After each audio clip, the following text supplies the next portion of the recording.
दरम्यान सीएसएमटी परिसरामध्ये पोलीस बंदोबस्त सुद्धा मोठ्या प्रमाणात वाढवण्यात आलेला आहे। या संदर्भात बोलण्यासाठी आपले प्रतिनिधी ज्ञानेश्वर चौतमल सीएसएमटी परिसरातून आपल्यासोबत जोडले गेलेले आहेत। ज्ञानेश्वर, पोलीस बंदोबस्त मोठ्या प्रमाणात वाढवण्यात आलेला आहे। दुसरीकडे इथं आता मनोज जरांगे पाटलांना नोटीस आल्याचं समजतंय, त्यांना आझाद मैदान रिकामं करण्याचं सांगितलं असल्याचं समजतंय। त्या नोटीसमध्ये असा उल्लेख करण्यात आलेला आहे। या सगळ्याच्या पार्श्वभूमीवर आंदोलक आणखी आक्रमक होऊ शकतात आणि त्याची खबरदारी म्हणून हा पोलीस बंदोबस्त वाढवण्यात आलाय का? बरोबर आहे। सीएसएमटी स्थानकाच्या बाहेर पोलिसांचा मोठा बंदोबस्त आपल्याला या ठिकाणी बघायला मिळतो आहे। मी आता सीएसएमटी स्थानकाच्या बाहेरच्या बाजूची ही सगळी दृश्य तुम्हाला दाखवतो, ज्यामध्ये पोलीस मोठ्या संख्येनं या ठिकाणी आलेले आहेत। या सगळ्या भागामध्ये आरसीपीचे जवान देखील तैनात असल्याचं आपण पाहतोय। वरिष्ठ पोलीस अधिकारी देखील अगदी सकाळपासून या सगळ्या भागामध्ये गस्त घालताना बघायला मिळतात आणि जी वाहनं या सगळ्या भागामध्ये आंदोलकांकडून लावण्यात आलेली आहेत, ही वाहनं या परिसरातून योग्य ठिकाणी जी पार्किंगची ठिकाणं नेमून दिलेली आहेत त्या ठिकाणी नेली जावीत, अशा पद्धतीच्या सूचना देखील वारंवार पोलिसांकडून दिल्या जात आहेत।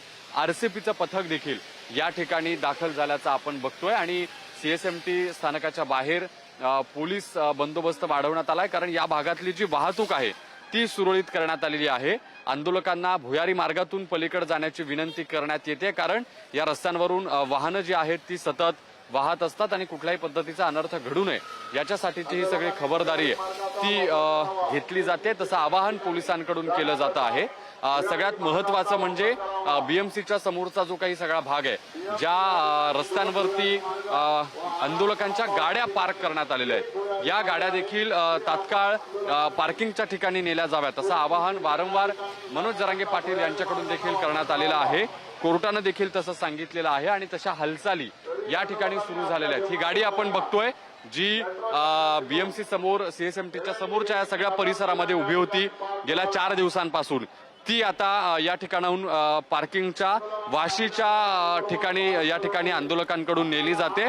एक एक गाडी या परिसरातून आता बाहेर जातानाची ही दृश्य आपल्याला बघायला मिळत आहेत। मात्र गाड्या जरी इथून जात असल्या तरी पायी चालत येणारे, लोकलनं येणारे जे आंदोलक आहेत त्यांची संख्या या ठिकाणी आपण वाढताना पाहतो आहोत।